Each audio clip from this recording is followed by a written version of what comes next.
వచ్చే మార్చి 31 నాటికి Yadadri thermal power station అన్ని యూనిట్ల ద్వారా విద్యుత్ ఉత్పత్తిని ప్రారంభిస్తామని రాష్ట్ర ఉప ముఖ్యమంత్రి మల్లు భట్టి విక్రమార్క తెలిపారు. ప్రతిరోజు ప్రాజెక్టు పనులపై పర్యవేక్షణ చేయడం జరుగుతున్నదని వెల్లడించారు. బుధవారం ఆయన రాష్ట్ర మంత్రులు ఉత్తమ్ కుమార్ రెడ్డి, కోమటిరెడ్డి వెంకటరెడ్డిలతో కలిసి నల్గొండ జిల్లా దామరచెర్ల మండలంలోని Yadadri thermal power station oil సింక్రనైజేషన్ను స్విచ్ ఆన్ చేశారు.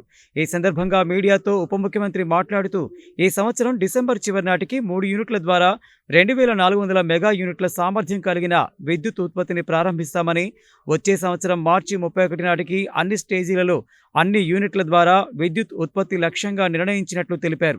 మార్చి 31కి విద్యుత్ అందించేందుకు సివిల్ పనులతో పాటు రైల్వే పనులు, బొగ్గు రవాణా వ్యయాన్ని తగ్గించేందుకు ఆ పనులను సైతం వేగవంతం చేసేలా పర్యవేక్షిస్తున్నట్లు తెలిపారు. ఇదే వేగంతో ప్రాజెక్టు పనులు పూర్తి చేసి యూనిట్ విద్యుత్తును 6.35 రూపాయలకు ఇచ్చేందుకు కృషి చేస్తున్నామని ఆయన వెల్లడించారు. యాదాద్రి థర్మల్ పవర్ స్టేషన్ పూర్తయితే రాష్ట్ర స్థూల ఉత్పత్తి పెరుగుతుందని అన్నారు. ప్రాజెక్టు నిర్మాణానికి ప్రజలు వారి ఎంతో విలువైన భూముల్ని ఇచ్చి త్యాగం చేశారని, ఇలాంటి భూ నిర్వాసితులకు భూసేకరణ నిధులతో పాటు ప్రాజెక్టులో తప్పనిసరిగా ఉద్యోగాలు కల్పిస్తామని, ఇదే విషయాన్ని అధికారులతో నిర్వహించిన సమీక్షలో సైతం తన దృష్టికి తీసుకొచ్చినట్లు డిప్యూటీ సీఎం పేర్కొన్నారు. ఇచ్చిన మాట ప్రకారం వారి కుటుంబాలను గౌరవించడం ప్రభుత్వ బాధ్యత అని, వారికి సహేతుకంగా ఆలోచించి వారి కుటుంబాల్లో నిరుద్యోగులైన వారికి ఉద్యోగ అవకాశాలు కల్పించాలని అధికారులను ఆదేశించినట్లు చెప్పారు. 2015 జూన్ 8న శంకుస్థాపన జరిగిన Yadadri thermal power station project పనులు 2017లో ప్రారంభమయ్యాయని, 2020 అక్టోబర్ నాటికి 2 యూనిట్లు, 2021 నాటికి 3 యూనిట్లు పూర్తి చేయాలని గత ప్రభుత్వం లక్ష్యంగా నిర్ణయించిందని, కానీ అనుకున్న సమయానికి పనులు పూర్తి చేయలేకపోవడం వల్ల రాష్ట్ర ప్రజలపై ఆర్థిక భారం పెద్ద ఎత్తున పడిందని అన్నారు. దీనికి ప్రధాన కారణం గత ప్రభుత్వ చిత్తశుద్ధి లోపమని, అంతేకాక ప్రాజెక్టు నిర్మాణాన్ని వేగవంతం చేయడంలో సమీక్షలు నిర్వహించకపోవడం, త్వరితగతిన పూర్తి చేయాలన్న ఆశయం లేకపోవడమని డిప్యూటీ సీఎం తెలిపారు. దీనివల్ల ఉత్పత్తి వ్యయం పెరిగిందని, గత ప్రభుత్వం 50% దేశీయ బొగ్గును, 50% విదేశీ బొగ్గును వాడాల్సి ఉండగా దానికి విరుద్ధంగా 100% దేశీయ బొగ్గును వాడటం వల్ల ఎన్జీటీకి క్లియరెన్స్ రాలేదని, తమ ప్రభుత్వం ఎప్పుడైనా తర్వాత ఎన్జీటీకి క్లియరెన్స్ను తీసుకోవడంతో పాటు ప్రాజెక్టు త్వరితగతిన పూర్తి చేసేందుకు నిరంతరం అధికారులతో సమీక్షించడం, ప్రతిరోజు ప్రాజెక్టు పనులపై పర్యవేక్షణ చేయడం జరుగుతున్నదని వెల్లడించారు. నూతన ప్రభుత్వ చర్యల వల్లనే సెప్టెంబర్ నాటికి ఆయిల్ సింక్రనైజేషన్ స్విచ్ ఆన్ వరకు తీసుకురాగలిగామని, రాబోయే రోజుల్లో నిర్దేశించిన లక్ష్యం మేరకు ప్రాజెక్టును పూర్తి చేసి ప్రజలకు అందిస్తామని తెలిపారు. రాష్ట్ర నీటిపారుదల శాఖ మంత్రి ఉత్తమ్ కుమార్ రెడ్డి మాట్లాడుతూ వైటీపీఎస్తో పాటు పులిచింతల ప్రాజెక్టులో భూములు కోల్పోయిన వారికి తక్షణమే వారి కుటుంబాలలోని నిరుద్యోగులకు ఉద్యోగ అవకాశాలు కల్పించేందుకు ఆదేశించిన ఉప ముఖ్యమంత్రికి ధన్యవాదాలు తెలిపారు. అంతేకాకుండా వైటీపీఎస్లో చిన్న సబ్ కాంట్రాక్టర్స్కు పెండింగ్లో ఉన్న బిల్లులను తక్షణమే చెల్లించేందుకు చర్యలు తీసుకోవాలని, అలాగే ట్రాన్స్ఫార్మర్, సబ్స్టేషన్లు మంజూరు చేయాలని ఉప ముఖ్యమంత్రికి విజ్ఞప్తి చేశారు. రాష్ట్ర రోడ్లు, భవనాలు, సినిమాటోగ్రఫీ శాఖల మంత్రి కోమటిరెడ్డి వెంకటరెడ్డి మాట్లాడుతూ యాదాద్రి థర్మల్ పవర్ స్టేషన్ 4 సంవత్సరాలు ఆలస్యమైనప్పటికీ ప్రాజెక్టును త్వరితగతిన పూర్తి చేయాలని తమ ప్రభుత్వం ప్రత్యేక దృష్టి కేంద్రీకరించి పనులను పూర్తి చేస్తున్నదని, ఇందులో భాగంగానే ఈ డిసెంబర్ నాటికి 3 యూనిట్లు, మార్చి 2025 నాటికి అన్ని యూనిట్లు పూర్తి చేసి విద్యుత్తును అందించున్నట్లు వెల్లడించారు. భూములు ఇచ్చిన వారికి జాబితా రూపొందించి వారికి న్యాయం చేయాలని జిల్లా కలెక్టర్ని ఆదేశించారని ఆయన తెలిపారు.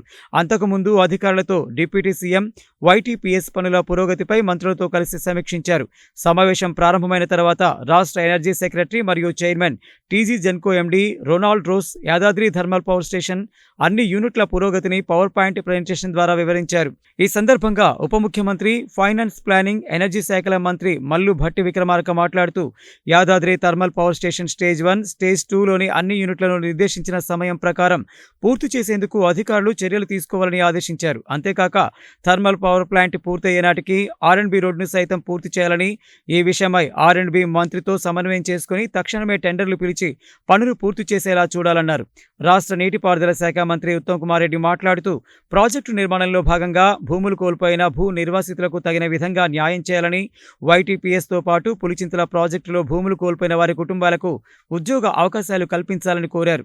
అంతేకాక ప్రాజెక్టులో సబ్ కాంట్రాక్ట్ పనులు చేసిన చిన్న కాంట్రాక్టర్లకు చెల్లించాల్సిన పెండింగ్ బిల్లులను చెల్లించాలని కోరారు.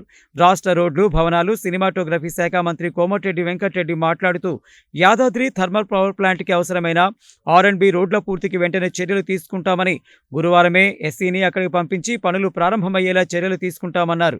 మిర్యాలగూడ శాసనసభ్యులు బత్తుల లక్ష్మారెడ్డి మాట్లాడుతూ ప్రాజెక్టు పూర్తయ్యే నాటికి రహదారుల నిర్మాణం పూర్తి చేయాలని, అంతేకాక భూములు కోల్పోయిన నిర్వాసితులకు ఉద్యోగాలు ఇవ్వాలని కోరారు. కాగా వివిధ శాఖల అధికారులతో సమస్యలు, వాటి పరిష్కారంపై ఉప ముఖ్యమంత్రి సమీక్షించారు. ఈ సమావేశంలో జిల్లా కలెక్టర్ సి నారాయణ రెడ్డి, అదనపు collector Jai Srinivas, Miryalaguda sub collector Narayana Amit, project డైరెక్టర్లు Sachchidananda, Ajay, chief engineer Sammaiah, PV Srinivas, G Srinivasarao, project engineering అధికారులు తదితరులు హాజరయ్యారు.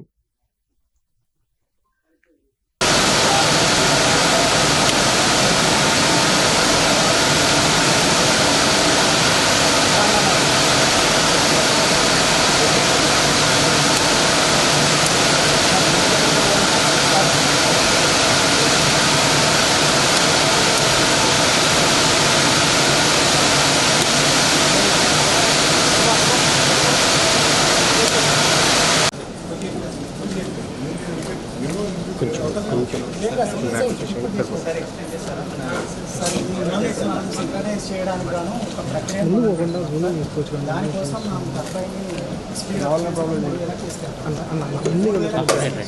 వీటితో అనుసంధానం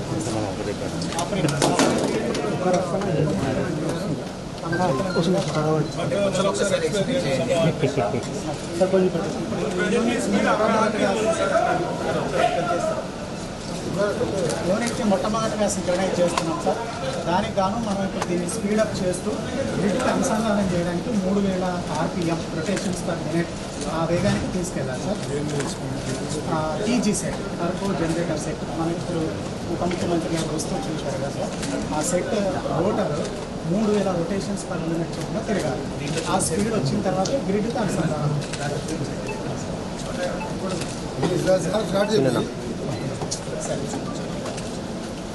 ఇది సార్. ఇప్పుడు మంత్రివర్గ ఇలా వచ్చారు. ఇది హెచ్పీ టర్బైన్, ఇది ఐటీ టర్బైన్, ఎల్పీ టర్బైన్, ఇది జనరేటర్ సార్.